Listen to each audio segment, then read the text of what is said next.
Welcome to our channel. Today we how to install TradeStation software, detailed guide step by step clearly. To begin, visit the official TradeStation website.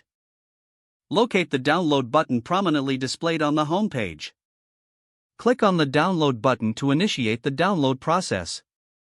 Once the file is downloaded, navigate to your downloads folder. Locate the TradeStation installation file, typically named TradeStation.exe.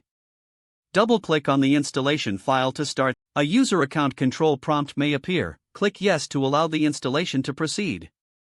The TradeStation installation wizard will now open. Follow the on-screen instructions to proceed with the installation. You will be prompted to accept the terms of the software license agreement. Read the agreement carefully, then select the box indicating your acceptance. Click on the Next button to continue with the installation. Choose the destination folder where you would like to install TradeStation. You can leave the default folder or select a new one as per your preference. After selecting the installation path, click Next. The setup will now display a summary of your installation settings.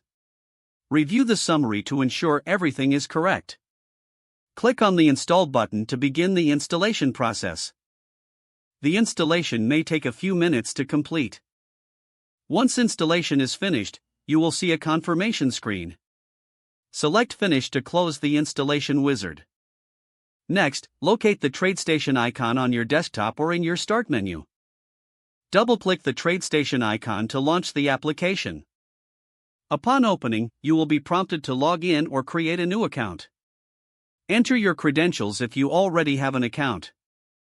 If you are a new user, follow the prompts to set up a new account. After successfully logging in, familiarize yourself with the interface. Explore the various features and tools available within TradeStation. You are now ready to begin using TradeStation for your trading needs. If the page does not load, refresh the browser or try again in a private or incognito window.